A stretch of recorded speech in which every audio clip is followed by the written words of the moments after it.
umwe rukumbi. Ndamureba ariko amaso yanjye ntahaga kumureba.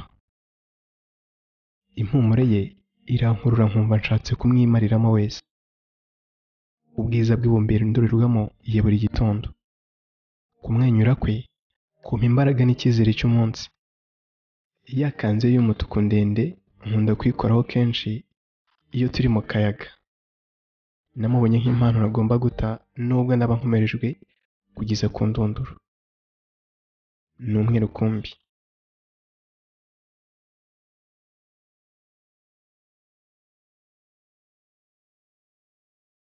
Umwe rukumbi episode ya 19. Narabanje ndaseka mu mutima ngira ngo ibyo umuyobozi arimo nitebya, nuko ndamubaza nti nzi nyakubahwa, ibyo muvuze murakomeje? Iyo yarambwiye ati yego ndakomeje kuko hari umukozi ugomba kugusimbura ku mwanya wawe. Nese numva nzungereye ntangira kubona ko nakinnye no kurya none nkaba ntangiye guhaga. Ibyo nitaga imikino cyangwa kugerageza umuyobozi byatangiye kumbyarira ibibi ntakekaga. Nise mbaza umuyobozi nti ariko se nyakubahwa, kuki ibintu mubyihutishije kurusha uko nabikekaga? Ese haba hari irindi kosa nakoze rirenze iryo kuba naramaramaje gukunda umukobwa wawe? Umuyobozi yarambwiye ati Steve, niba waba umukwe wanjye ukwiye kumenya ko ntakwishimira kubona nkorera. Ukwiye kuba umuntu kugira ngo nanjye nguhe umuntu. Urukundo ntabwo ruhagije nubwo ariyo ntangiriro ya byose. Niba koko ukunda umukobwa wanjye, niba koko umushaka, banza ugende uba umugabo ukwiriye, uzamubeshaho kandi ukazamuzanira ibyishimo. Rero ntabwo wakunda n'umukobwa wanjye ukinkorera. Ndabizi ushobora kuba wumva bidasobanutse, ariko ndamya ko uzabibona uko iminsi izagenda iza. Kwihangana byarananiye, amarira ahita amanuka, nuko ndira ijisho rimwe. Umuyobozi wanjye yarakomeje, nanjye nagombaga kwakira ibyo mpawe. Nahise mpaguruka n'agahinda kenshi ndetse n'akababaro ngana ku muryango, gusa ntarawugeraho umuyobozi atampamagara. Nanjye ndahagarara. Umuyobozi ati mbere y'uko ugenda ushobora kujya mu bakozi mwakoranaga ukabasezera, gusa mbere y'uko ujyayo ubanza unyure mu biro by'ushinzwe ubukungu. Nsohoka mu biro bya Judith, gusa mbere y'uko ninjiramo mbanza kwishakamo ibyishimo n'umunezero. Narakomanze numva mbuze umpa ikaze, nuko ndinjira kuko nari nzi ko ntajya nkomanga kwa Judith. Nkigiramo nakubiswe n'inkuba ndeba ibyo Judith yari arimo. Ese nongera ndasohoka negekaho, numva ndumiwe neza neza. Ibyo nari mbonye ntacyo byari bimbwiye ugereranije n'ukuntu ntaremeranya neza n'umukunzi wanjye. Nese njya kureba abakozi twakoranaga mu ishami ry'ikoranabuhanga, nuko bose bishimira ko ngarutse, gusa icyo batari bazi nuko nari nje kubasezera. Nese mpagarara imbere y'ibiro byanjye, nabo baza hafi yanjye bose, ndababwira nti bagenzi banjye dukorana muri aba b'agaciro gakomeye kuri jye.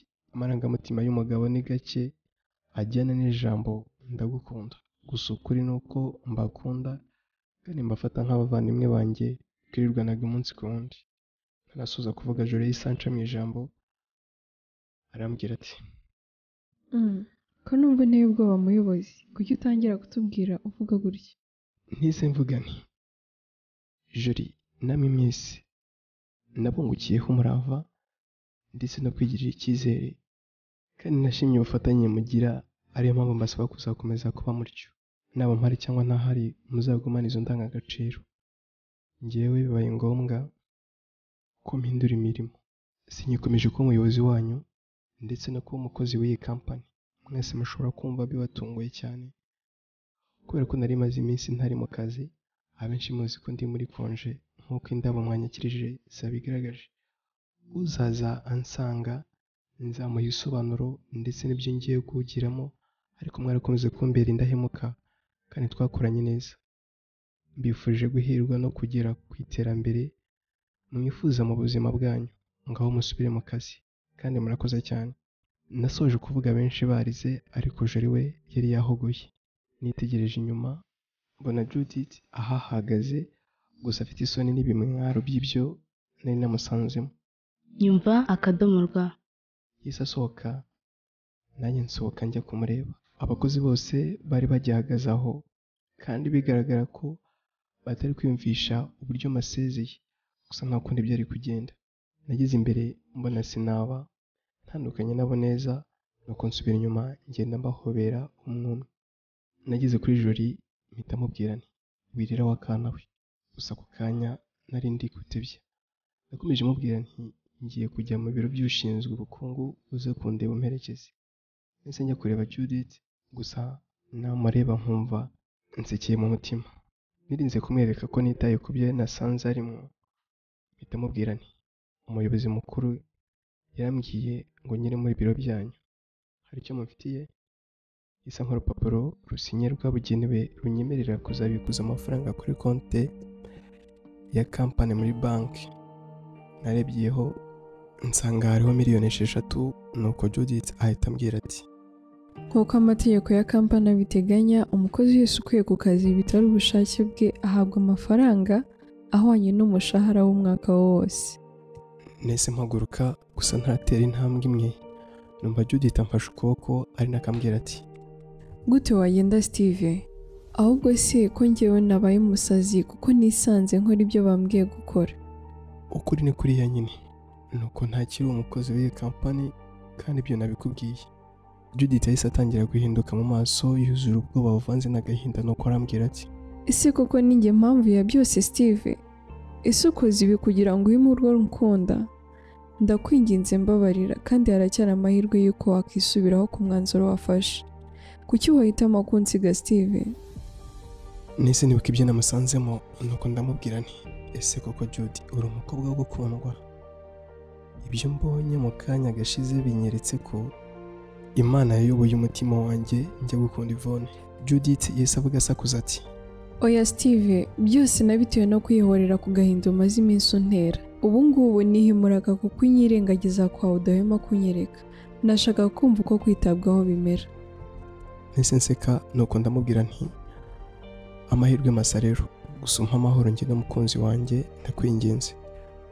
Naho biriya nasanze urimo ntacyo bimbwiye, gusa ntukomeze kumbera urusika rwitambitse mu rugendo rwanjye n'urukundo. Nahise nkomeza ndasohoka, nuko ngeze ku rugi Judith ahita avuga cyane agira ati uretse kuki ukomeza kwirengagiza impamvu itatuma nkureka Steve? Kuki ukomeza kwibagiza ko twaryamanye? Dufitanye igihango, rero wimbwira kukureka. nahise numva umugabo uvugira hanze nk'umuyobozi mukuru agira ati Rikivo, urakora iki mwana wanjye? Waje ryari? Nahise numva nshanganyikiwe, nuko ndakingura vuba cyane. Yvonne yari ari ku muryango ahita ambwira ati ubu namenye ukuri, nabyumvise byose Steve, ibyo waganiriye na tante nabyumvise. yahise agenda arakaye cyane, nanjye mukurikira ari nako mwinginga ngo ahagarare mubwire ukuri, ariko arakomeza ambera ibamba.